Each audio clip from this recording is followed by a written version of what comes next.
I'm Julie Mason. This is the Press Pool on POTUS. And joining me now in the studio is Jake Tapper, ABC News senior White House correspondent. We're pleased to have him with us to discuss his new book, The Outpost, which is available now for download and in stores. Oh, my God, Jake, what an achievement. This book blew me away. Thank you. It blew me away to write about these stories. How did you all right, first of all, let's talk about the book and then how you even found time to write this book. The Outpost, an untold story of American valor. It's about Combat Outpost Keating. Tell me about it. Well, I first got interested in Combat Outpost Keating. I had never heard of it.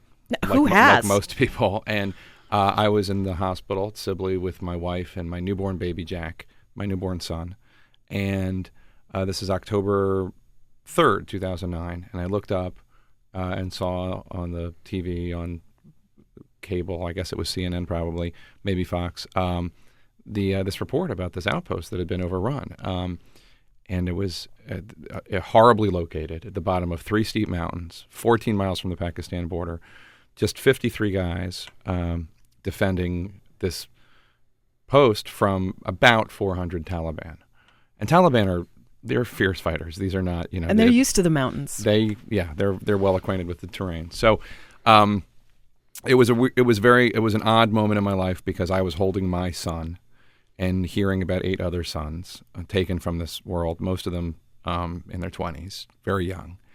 And in the ensuing days, I wanted to find out more about this outpost. I wanted to find out why anybody would put an outpost there, who these guys were, what was the battle like, and it just started gnawing at me. And I never really got any answers. It's probably no surprise to your listeners that, we as a society don't really cover the war in Afghanistan that much anymore. So in any case, I started making phone calls and I started asking around, and I found out more about the tale, and the story of the attack that day was unbelievable because all 8 of these guys died in an act of heroism one way or the other, whether it was returning fire, or putting themselves in danger, running out to give ammunition to one of their friends, trying to save friends of theirs who were stuck in a Humvee. All 8 of them died in a heroic way. And so then I got a book contract.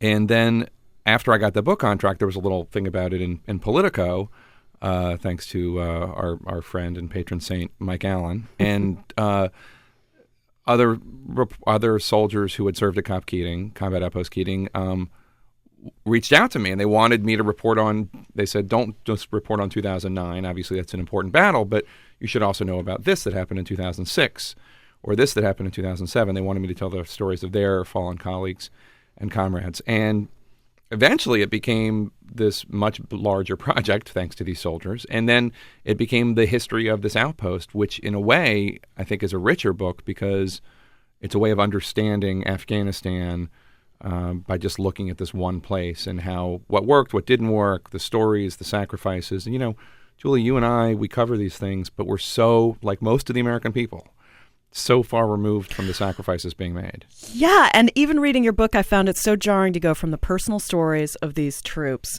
to the generals and the president. There seemed to be such a disconnect. Yeah. It was like 2 different wars. All right, so let's talk about this. That's right. I mean, that's a great observation. I hadn't thought about that, but you're right. I mean, they're all the guys with the suits, mm-hmm. And who swoop in, and the guys with the medals and the fleas. Yeah, and then the guys in the muck. Yeah. All right. And I think what you were kind of leading to there is that the story of this outpost is almost a metaphor for the war. Yeah, I mean, hopefully the war will end more successfully than Combat Outpost Keating did. But the idea of us as a country going into a very remote, very difficult part of the world, trying to influence people, not always succeeding, some things working, some things not, but ultimately just finding the same challenges that the Soviets found, that the British found, that the Greeks found, all of whom are alluded to in the book one way or the other. Right outside Combat Outpost Keating, as you know, are shells, hollowed out shells of former Soviet personnel carriers, mm-hmm. which was not reassuring for the troops when they see these things. Oh, right, we are going where empires go to die, mm-hmm. and look, here's some graves. I'm talking to Jake Tapper, senior White House correspondent for ABC News, about his book, The Outpost, An Untold Story of American Valor. All right, Jake, why did they put this outpost really in this godforsaken place? Well, there are two main reasons. One of them is they put the outpost and a bunch of small outposts in Regional Command East, RC East, the eastern part of Afghanistan, because they suspected that there were a number of insurgents coming in from Pakistan with weapons that they were using to kill Americans, kill coalition troops and Afghan government members, and they wanted to stop them. So that's one. So they needed to be near the road, they thought, so they could stop them from doing that. Now, of course, these people are fairly good at avoiding and their own enemies, Americans or whomever, and walking around mountains and going on different peaks or whatever. So I don't know how successful that was. Ultimately, it didn't seem all that successful. And the previous commander in that area, now General, then Colonel Donahue, he didn't think there was any worth going up there at all. So that's one. Two, and this has to do with a policy decision made by the Bush administration, which is there really weren't that many helicopters in Afghanistan in 2006. And so in order to resupply a camp, and that logistical resupply is key, you can't fight if you don't have fuel and ammunition and medical help and food. In order to resupply, they needed to be by the road because they didn't have helicopters to do it. They needed to do it by convoy. That said, within a year, there are enough catastrophic events on that road and enough soldiers died just from driving on that road, having nothing to do with enemy, that they stopped using the road. But they still don't have the helicopters. So it's a policy decision that was made in terms of how many assets they were going to send to Afghanistan, and it's one that had real repercussion. And these guys are out there at this outpost, and we hear so much, and of course you were in Iraq and everything as well. And so, I think a lot of us have this idea that these military posts have Taco Bell and, working bathrooms. Sure, some of them do. But this was like a homeless encampment. No, they were basically sleeping in boxes covered in fleas with no food, not even like workable latrines. Yeah, no, it's incredible. It's actually one of the things that bothers me the most about this Petraeus story is I hear about General Petraeus and obviously he's a decorated war hero, and we should be thankful to his service. But I hear about him, jetting around Afghanistan with his biographer, Paula Broadwell, in tow. And then I think about what these troops that I write about in the book were going through. Sleeping in flea-infested bunkers, sometimes just under trucks, no running water, no latrines, going literally weeks, if not months, without bathing. Rotating their outfits once a month. No food. Many days, just one MRE, very little water, no women. After the first group, the first company was at Combat Outpost Keating. There was an MP unit and there was a female cook, but after it was obvious that it was so dangerous there, and plans for a economic development team, a provincial reconstruction team were scotched. There were no women there, so the troops went months without seeing women, literally, because they would walk into an Afghan village and the women would hide or be hidden. There's this one anecdote in the book. First lieutenant for this one platoon is up on the observation post, and they haven't seen women in so long. There's this one female Apache pilot that flies over every now and then, and they all run to the communication shed and listen to her voice on the radio. They're convinced that she's gorgeous. She's stunning. They know she's stunning. and you think about that, and then you try to reconcile it with David Petraeus running around with his adulating biographer, staying in great places and being quite comfortable. It's just amazing. Mm-hmm. It's shocking. Jake Tapper, senior White House correspondent for ABC News, is the author of The Outpost, the untold story of American valor. There's a relentless quality to your book, and I almost didn't want to get to know these guys because I knew they were going to die. And they all have such wonderful personal stories. When Chris Pfeiffer dies in your book, I actually started weeping with his wife holding his hand, and then the kids in Nebraska setting off balloons. It's devastating. Yeah, I'm getting chills just thinking about it, and having nothing to do with my writing. It's just the story. Mm-hmm. It's just Chris Pfeiffer's story and his wife Karen and their daughter. And I'm Facebook friends with a lot of these people now, and it's it's good to see them moving on, and it's good to see them still, getting up in the morning and everything. But it's so sad. It's so sad. And the after effects of what happened. I mean, who was that guy Faulkner who actually died? And Faulkner Jr. Yeah, terrible circumstances. So even if they survived the outpost, the after effects seem to stay with these guys. Well, that's the thing. Ed Faulkner Jr. he had fought in Iraq. He'd gotten wounded in Iraq, got a Purple Heart, developed a drug problem, painkillers, and then other things. And then was still, nonetheless, deployed to Afghanistan. He was with the group that was attacked in October 2009. Performed honorably, was wounded again, came back. But because he had a drug problem, and he'd had one before deployment to Afghanistan, the Army was very eager to get rid of him. And so they basically thought that they were doing him a favor, discharging him honorably. He and his dad did not see it that way, and Ed Faulkner Jr. goes back home to North Carolina, and he faces an enemy worse than the Taliban. He faces the demons in his own mind, and he goes to a minor league baseball game, and here's the 4th of July fireworks, and he drops down because he thinks he's under attack. His mom catches him in the middle of the night, like with an imaginary rifle and an imaginary walkie-talkie and imaginary sight, and eventually his PTSD gets so bad, he meets a tragic end. And I told that story, even though his parents and sister were uncomfortable with it, because I thought it was important that we talk about PTSD in this book. Yeah. And according to Rand, I think about a quarter of those who have been deployed suffer from some form of PTSD. That's a quarter of 2 million people that have been deployed to Iraq and Afghanistan, and it's a public health crisis. You talk to any veteran, they'll tell you about huge backlogs at the Veterans Administration hospitals. Not the fault of the VA; those people are underpaid and overworked. But anyway, that's why Ed Faulkner's story is in there, because this is something that can be taken care of now. Obviously, it's too late for the people at the Outpost who didn't make it, but there are a lot of these Ed Faulkners out there. It sure brings the problem into relief of how we sent all these people to war and they come back and they're damaged and there's not the help that they need. There isn't. For some, I did a story for Nightline a few years ago. I don't know if you remember this, but there was an iconic picture from Iraq of a kid smoking a cigarette after a battle. I think it might have been a battle in Fallujah, and everybody called him the Marlboro Man. And it was this very iconic picture. And we went to the holler. I don't know if I forget if he lived in Tennessee or West Virginia. It might have been Tennessee, but he lived in a holler in back roads. And he is hard. He, at the time, at least, I hope he's recovered. I haven't talked to him in a long time. He's tough to reach. He had horrible PTSD. So we hold these people up as icons and say, we put stickers on our car and thank yellow them. Ribbons. And thank them at the airport. But at the end of the day, what do we do for them?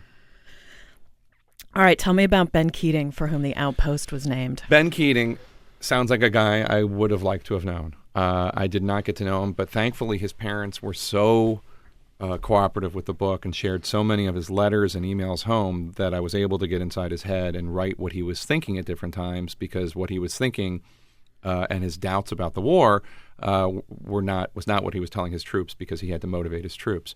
He was an impressive guy from New Hampshire, the son of 2 ministers, very devout, had been president of his college, Young Republicans at University of New Hampshire, had joined the ROTC and become a member of the military, because he was convinced someday he was going to be Senator Ben Keating or President Ben Keating. He was going to be sending people into harm's way, and he wanted to have lived that experience for himself.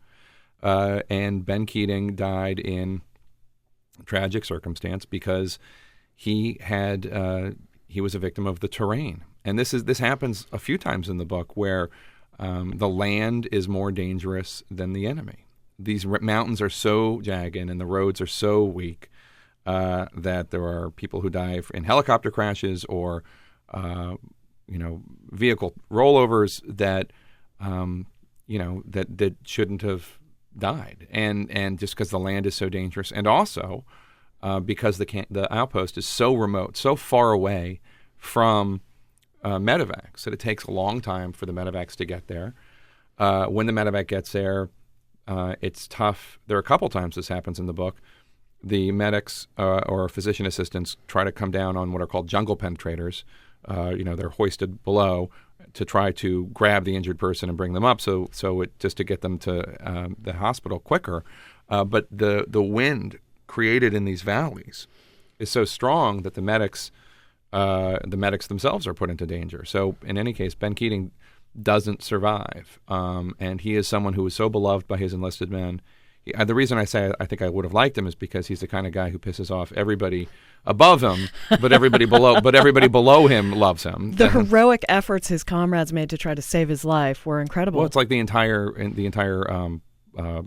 troop, all of the able troop, and so there was a sniper team there and some scouts, and they all run and try to run down the hill, run down the mountain, and try to save him. He shouldn't. And the other thing about Ben Keating is he felt like his best training to be a commander, or a leader rather, because he didn't make it to that level, but as a lieutenant, his best training was Christian Youth Fellowship. And he felt that by emulating Jesus Christ, he could be the best leader possible. And he said he learned more about being a leader that way than from any Army course. But he was not vainglorious. I mean, he wasn't no. I mean, like messianic in his way. He seemed so humble. He was an interesting and complicated combination of righteous and self-righteous. Mm-hmm. But he was someone who would never ask a soldier to do something that he wouldn't do. Right. And for that reason, he drove this incredibly big vehicle on this incredibly narrow, flimsy road, because he didn't want to subject anybody else to the risk. And there was significant risk. They'd had a bunch of rollovers already, although at that point nobody had been seriously wounded. But so he volunteered and he insisted on doing it. He even hid it from his commander, Captain Matt Gooding. You're not, if you're commanding a convoy, you're not supposed to be driving. You're supposed to be in what we call it the shotgun seat. They call it the command and control seat. You're supposed to be sitting shotgun and commanding everything, but he was driving, and ultimately his instincts were right. That was and he had a guy next to him, and that guy lived, but he didn't. Jake Tapper is the author of The Outpost, An Untold Story of American Valor, an extraordinary, devastating new book about Afghanistan. He's the ABC News senior White House correspondent, joining me in the studio to talk about the book. Jake, your book is so much more personal and detailed than so many other books and movies have been about either Iraq or Afghanistan. Did you set out to write a very personal book? I set out to write a book that I've now read a lot of war literature, but I traditionally did not. And I set out a book to make my wife, who doesn't read a lot of this stuff, and make me, who doesn't read a lot of this stuff, care about these people and understand who they are. I found in too many military accounts, whether it's day-to-day journalism or other books or whatever, I didn't understand who the people were, so when they get killed, you don't necessarily feel it because they're just characters or it's just a name.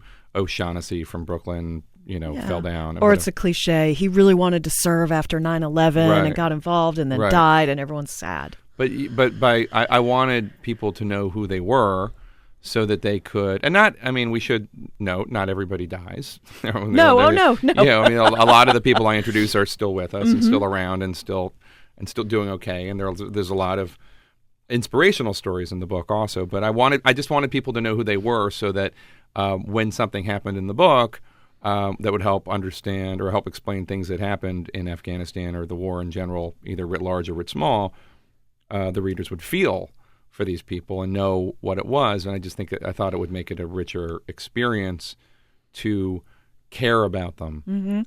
It certainly does. Both the ones who live and the ones who die. How did you, you're senior White House correspondent for ABC News, not an insignificant job. You've got some duties there. You're married with 2 kids. How did you find the time to write this big book? So detailed. Well, because it became this because it became more than just like a side project. It became something that became, once, especially when the soldiers started reaching out to me and asking me to tell their stories and the stories of their friends, it became something that was very deeply emotional to me. And my wife, God bless her, Jennifer, who's a saint, totally, she was a saint to begin with. just dealing. She married you. Right, exactly, just dealing with me.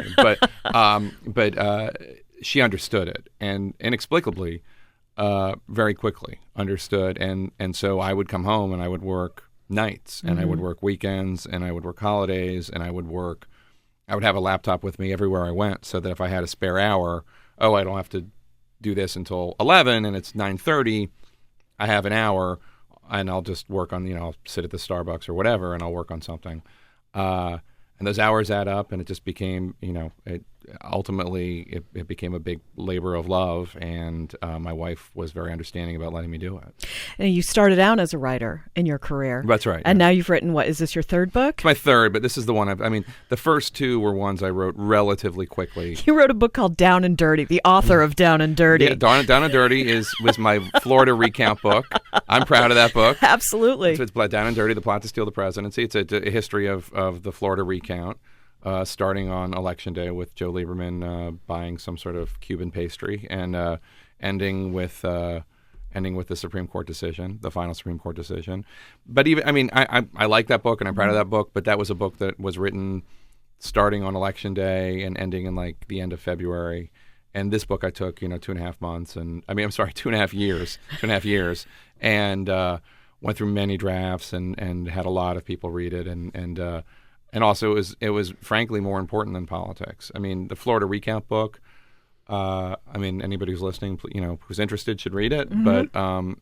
But that has a shelf life. The Florida recount, especially. We didn't even know at the time, but 9/11 was coming, so it really had a shelf life. But because who cares about hanging chads after 9/11? But this book hopefully was written as a way of understanding this war forever. Mm-hmm. One of obviously many books, but this will never not be relevant because it's about what our troops do for us.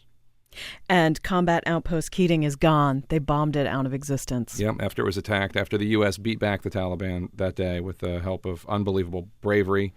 There are a couple guys in the unit who have been nominated for Medals of Honor, and obviously unbelievable air support from Apaches and other planes. The U.S. beat back the Taliban and then left the camp as the colonel and lieutenant colonel in charge of the camp, but they didn't live there, but who in charge that had been trying to do for about a year, and then the U.S. bombed it back to dust. There's a picture of it in there, and it looks like the surface of the moon. Yeah, it's one of the things that's upsetting to a lot of troops who served there is that's what they look at that picture, and it makes them feel like that's where we lived, that's what we were fighting for, and now it's completely gone. But it's not to say that their sacrifice wasn't worth it, or they were fighting for nothing. They weren't, but it's difficult for a lot of them to see that picture. Well, and they'll be remembered thanks to you. This book is an extraordinary achievement. You have so much to be proud of. That's very sweet of you to say. Thank you. I will say that it is the most rewarding project I've ever worked on because there are so many people who are, and again, it's not because of my writing or because of I'm this amazing guy or anything like that, but because I covered this story. And now, honestly, what we have is there are moms at home who lost sons whose names were never mentioned in October 2009, whose names I mention either on World News or in media appearances or whatever. And one mom posted on my Facebook page, the mother of Stephen Mace, at the time, the media was more interested in Balloon Boy and David Letterman's sex life. Mm-hmm. And I posted last night on Facebook, well, better late than never. The media is now covering Cop Keating. I am forcing them to cover Cop Keating, and it's not October 2009. It's a little later, but it's a richer picture than would have been covered at the time, just because I've had 2.5 years, 3 years to go over it, and so there is a lot of gratitude, and that's incredibly meaningful to me. That makes it so worthwhile. All those nights up writing. Yeah, no, it does. It does. The most moving thing was there's a chapter in the book called Buddy about this Oklahoma National Guardsman who trained Afghan troops and gives his life trying to save an Afghan soldier, Buddy Huey, and his son, who doesn't know him. His son is, I think, 6. His one of his relatives sent me a picture of Buddy Huey's son holding up the chapter titled Buddy about his dad. Uh-huh. And, I almost lost it. He'll always have that. Yeah. All right. Jake Tapper, ABC News senior White House correspondent. You must read the book if you're listening to this. It's called Outpost, An Untold Story of American Valor, a devastating book, an extraordinary achievement. Jake, thanks so much for coming in the studio today. Thank you. It's my pleasure. I'm Julie Mason. This is The Press Pool.